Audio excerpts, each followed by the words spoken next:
The actual name is Voodoo Music and Arts Experience. It's evolved over the years, so Voodoo is a proper name, Voodoo Experience is a proper name. The only name we really don't use, but it's one of the most popular names to use, but you will never see us use it, is Voodoo Fest.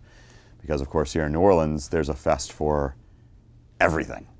So it's the experience. And the experience is the entire day and night and walking through the gates and being under the oak trees of City Park, being in the green fields of City Park, you know, the large-scale interactive art installations, the great New Orleans food, all the music going at one time, the different kinds of music.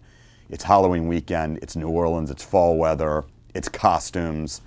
It's a celebration, so it truly should be an experience like nothing else that you go to in New Orleans, if anywhere for that matter. It's a long process. It's a full year of looking at artists. And Steve Rehaj, who is the founder of the festival in 1999, and jokes that he was the only person at the festival in 1999, it's his baby. And he spends a lot of time working with artists, with agents, with relationships to book the perfect festival. And sometimes artists fall in our lap and sometimes we pursue them, and you know, it's an ongoing process of putting together that perfect lineup.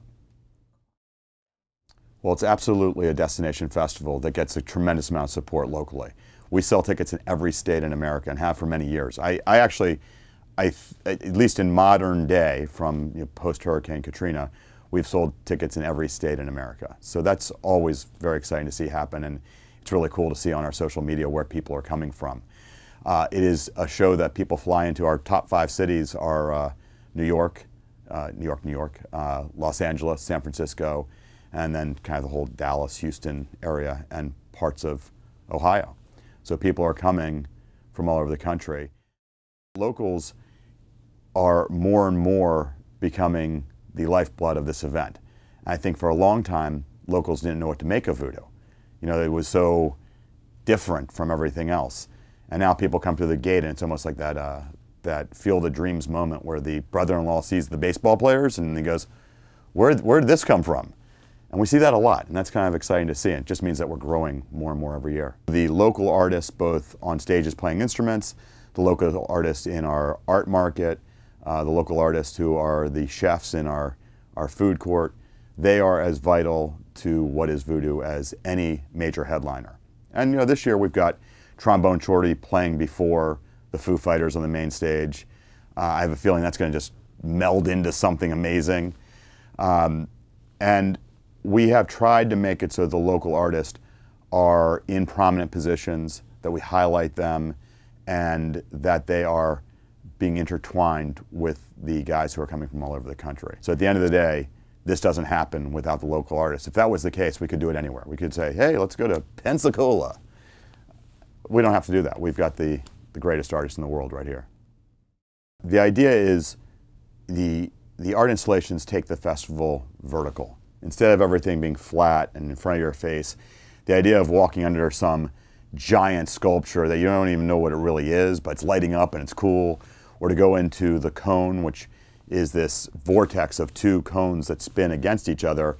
You literally can go underneath it through the wood base and pop out of it and stand in the middle of this cone. And it's designed by 2 designers from Germany, and it's become kind of our center point of the festival, and everybody really knows the cone.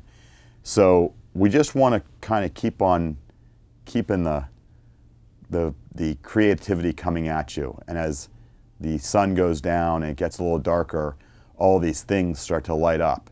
And there should be these kind of oh wow moments. And again, that's the experience, you know, something you don't see every day and you didn't see when you came in. And it kind of lights the way of the festival and takes you to where you're going next. The vendors are both local and national. We have some pretty strict guidelines that we're looking for people to bring things that aren't mass produced. We like art that is handmade. We love it when they're producing it on site, whether it's some type of wood or some type of candle, glass manufacturing. There's a lot of jewelry that's done you know, by hand. So we have people coming from everywhere.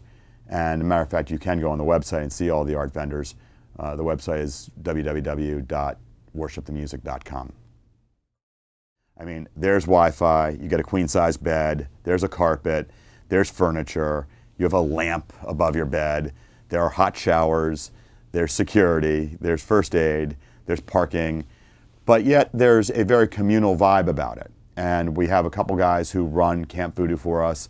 They come in from Austin, they're musicians, and they're kind of like the Julie McCoy of Camp Voodoo. You know, they're there to make it really this, you know, activity-driven experience.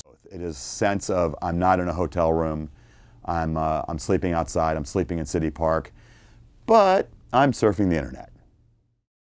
People who do go always tell us it's their favorite festival. And these are people who go to festivals all over the country.